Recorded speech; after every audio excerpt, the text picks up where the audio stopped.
Bien-aimés dans le Seigneur, je vous salue au nom précieux de notre Seigneur Jésus-Christ. En ce dimanche 12 avril 2020, je voudrais partager avec vous la parole de Dieu parce que c'est un grand jour, le jour de la Pâque. Sans plus tarder, j'ouvre ma Bible dans le livre de Luc, chapitre 24, à partir du premier verset. Le premier jour de la semaine, elles se rendirent au sépulcre, le grand matin portant les aromates qu'elles avaient préparés. Elles trouvèrent que la pierre avait été roulée devant le sépulcre. Et étant entrées, elles se trouvèrent par le corps du Seigneur Jésus-Christ. Comme ils ne savaient pas que penser de cela, voici deux hommes leur apparurent en habits resplendissants, saisis de frayeur. Elles baissèrent le visage contre terre. Mais il leur dit, pourquoi cherchez-vous parmi les morts celui qui est vivant? Il n'est point ici, il est ressuscité. Souvenez-vous de quelle manière il vous a parlé lorsqu'il était encore en Galilée. Parce que c'est la parole de Dieu, nous disons Amen. Regardez Jésus-Christ qui est mort comme tout le monde, qui a été enterré comme tout le monde. Mais Jésus-Christ avait des disciples.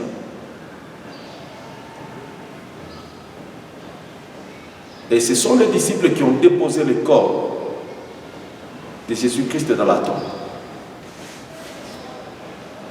2 jours après, le 3e jour, les femmes se sont décidées d'aller voir les corps qu'ils avaient déposés dans la tombe. Subitement, ils arrivent et trouvent que le corps n'est pas là. Et Jésus-Christ était ressuscité. Mais pourquoi Jésus-Christ était ressuscité le 3e jour? C'était un message qu'il voulait donner à toute la terre et à toute l'humanité. Que c'est lui le dépositaire de la vie. C'est lui seul, et seul capable de donner la vie. Parce que la Bible dit que même ses disciples ne pensaient pas qu'il le ressusciterait. S'il était ressuscité, c'était une grande surprise. Grande surprise pour tout le monde. Mais Jésus-Christ n'a jamais prié pour qu'il ressuscite. Jésus-Christ est ressuscité pour nous donner le message, et le message de la vie.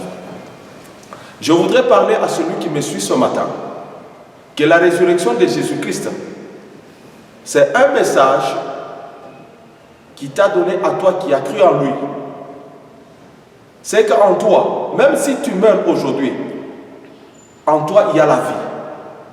Il est mort pour nos péchés et il est ressuscité pour nous donner la vie.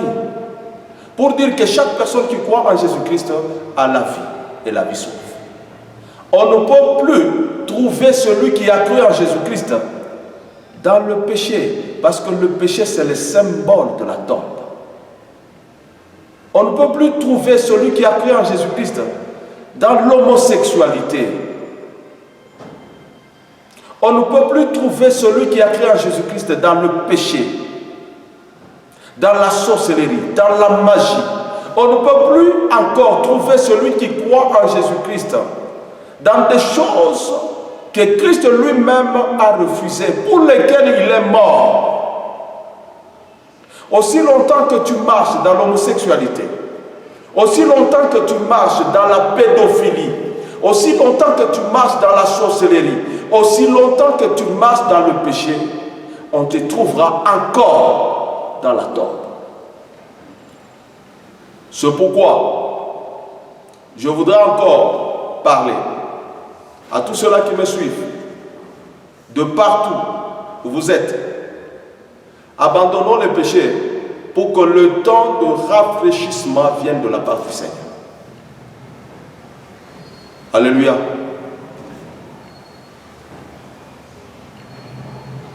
Mais pourquoi la terre ne bénéficie pas de la vie liée à la résurrection de Jésus? C'est parce que tout simplement, la terre a mis Dieu de côté. la terre a mis Jésus de côté. Quand vous mettez Jésus de côté, c'est vous-même qui se mettez à côté. Regardez la situation dans laquelle se trouve la terre. C'est une situation de malheur, c'est une situation de pleurs, c'est une situation de maladie. Une maladie qui n'a peur de personne. Une maladie qui attaque de grands, une maladie qui attaque de petits, une maladie qui attaque les hommes, une maladie qui attaque les femmes, une maladie qui attaque les vieux, une maladie qui attaque les jeunes.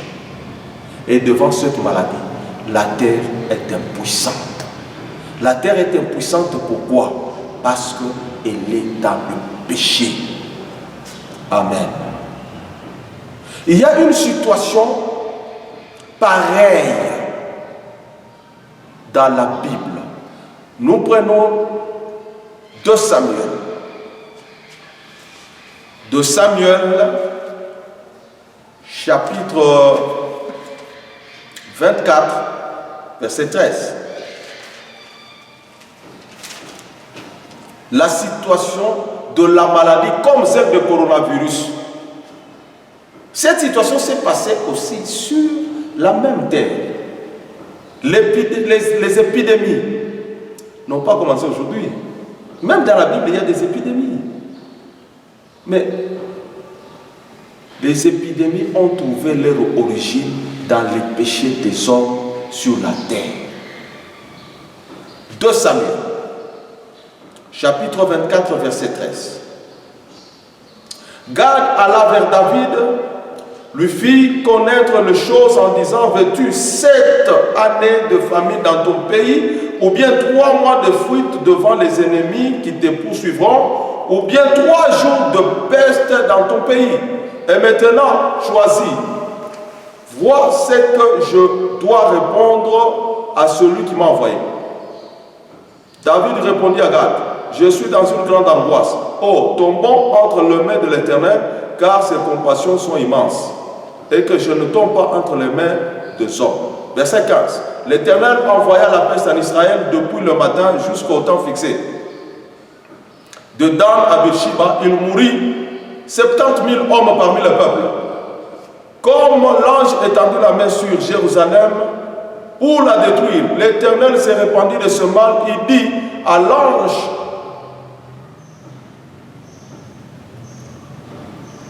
qui faisait périr le peuple: assez, retire maintenant ta main. L'ange de l'Éternel était près de l'air d'Aravana, les Jébusiens.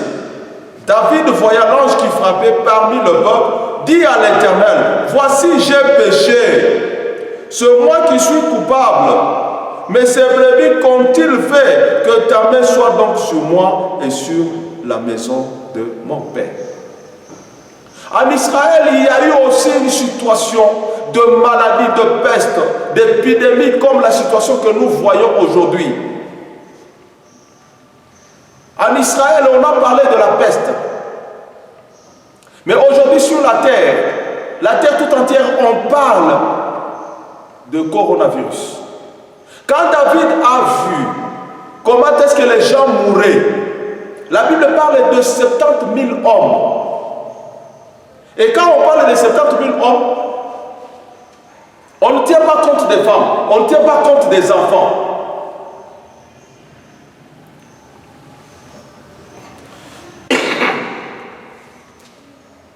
On ne tenait pas compte des femmes, on ne tenait pas compte des enfants. On a comptabilisé seulement les hommes. Mais pourtant, il y avait aussi des femmes qui étaient mortes. Il y avait aussi des enfants qui étaient aussi morts. C'est que c'était plus de 70 000.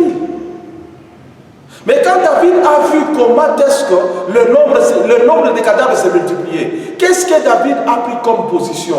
C'était la position de la repentance. En ce temps de Pâques, en ce temps où les gens sont en train de mourir, sans connaître le nombre exact, le chef de la terre, le chef des nations, les pasteurs, les pères de famille doivent se repentir. C'est de leurs actes que Dieu est en train de frapper la terre. Parce qu'ils sont la tête. Ce sont eux qui engagent le peuple. Ils doivent se repentir. Je parle à tous ceux-là qui me suivent, de partout là où ils sont. Repentons-nous pour que Dieu nous donne la vie. Jésus est déjà ressuscité. Jésus nous a communiqué sa vie. Personne ne peut nous reprendre cette vie si ce n'est que le péché. Le péché est à la base de la mort. La Bible dit le salaire du péché, c'est la mort. Pour arrêter cette épidémie, 3 jours, 70 000. 3 jours, 70 000 dans la Bible. Pour arrêter cette épidémie, David a compris qu'il fallait s'humilier, qu'il fallait prier, qu'il fallait chercher la face de Dieu et se détourner de ses anciennes voies. Bien-aimés dans le Seigneur, n'ayons pas peur de la maladie, mais ayons peur du péché. Parce que le péché, c'est la mère de tout ce que nous voyons. C'est le péché qui est en train de mettre au monde la mort. C'est le péché. Les gens ont peur, les gens se confinent, les gens se lavent les mains à tout moment, les gens se cachent le nez, les gens se cachent, mais ils ne savent pas se protéger contre le péché. C'est le péché qui est à la base de la destruction de la terre. C'est pourquoi la Bible dit ceci: si mon peuple sur qui est invoqué mon nom s'humilie, prie, cherche ma face et se détourne de ses mauvaises voies, je l'exaucerai. Alléluia. Pendant ce temps de la Pâque, Dieu n'a pas besoin que les gens le confessent. Non, Jésus-Christ est ressuscité. C'est vrai, il est ressuscité. Mais pour se maintenir dans la vie que Jésus nous a donnée par sa résurrection, nous devons nous éloigner du péché. Voilà le message que Dieu m'a donné ce matin à communiquer à l'humanité. Éloignons-nous du péché. Nous vaincrons, nous vivrons. La Bible dit que Jésus a reçu un nom au-dessus de tout nom. Le coronavirus, c'est un nom. Mais le nom de Jésus, il est au-dessus du coronavirus. Si Jésus est mort, c'est qu'il est mort avec le coronavirus et il nous a donné, nous, la vie. Nous sommes vainqueurs. Tout ce que nous devons faire, tout ce que nous devons arrêter de faire, c'est de faire le péché. Que l'homosexualité s'arrête sur la terre. Que la pédophilie s'arrête sur la terre. Que la sorcellerie s'arrête sur la terre. Que le vol s'arrête sur la terre. Alors, nous vivrons la vie que Jésus nous communique à travers sa résurrection. Que le Seigneur vous bénisse. Je vous souhaite encore une bonne fête de Pâques et surtout un très bon dimanche. Et je dis Amen.